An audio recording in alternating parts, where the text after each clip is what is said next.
Perfume, lipstick, powder এগুলো সব মানুষের তৈরি করা পৃথিবী। এই মানুষের তৈরি করা পৃথিবীতে আমরা কখন ধীরে ধীরে ধীরে ধীরে মানুষের পৃথিবীতে বসবাস শুরু করেছি আমরা ভুলে গেছি। আপনার লিপস্টিক আপনার মানিব্যাগে আছে, এটা আপনার কন্ট্রোলে। আপনার মোবাইল ফোন পকেটে রাখা আছে, এটা আপনার কন্ট্রোলে। কিন্তু আপনার জীবন সেটা কিন্তু আপনার কন্ট্রোলে নয়, আমাদের সরকারের কন্ট্রোলে নেই। কার কন্ট্রোলে আছে? প্রকৃতির কন্ট্রোলে।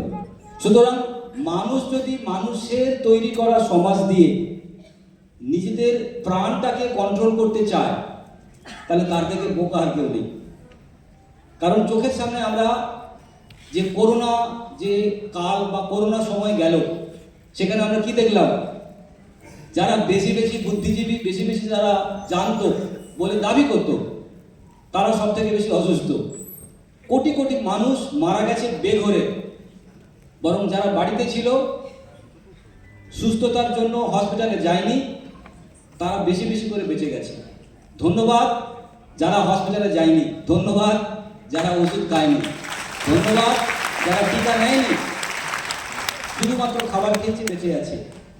তার মানে আমাদের এই যে জীবন, এই জীবন কিন্তু মানুষের তৈরি করা মন্দির মসজিদের মধ্যে নেই, মানুষের তৈরি করা ধর্মের মধ্যে নেই। আমাদের এই জীবন নির্ভর করে আছে প্রকৃতির উপরে। সুতরাং যখন জীবনের কথা হবে, যখন প্রাণের কথা হবে, সুস্থ থাকার কথা হবে, তখন আমাদের সরকারের কথা হবে না, আমাদের স্বামী স্ত্রীর কথা চলবে না, আমাদের শ্বশুরবাড়ি শালি জামাই বাবুর কথা চলবে না, কথা চলবে কার? প্রকৃতির। সুতরাং সেই কথা বাঁচা মানে কাঁচা।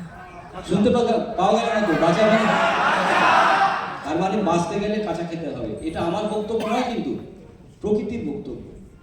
কারণ প্রকৃতিকে যদি আমরা দেখি, তাহলে প্রকৃতিকে দেখতে পাবো সারা প্রকৃতিতে যত জীব জন্তু আছে তারা সবাই কিন্তু কাঁচা খাবার খেয়েই বেঁচে আছে এবং সুস্থ আছে, তাদের হসপিটাল ডাক্তার কিছুই নেই।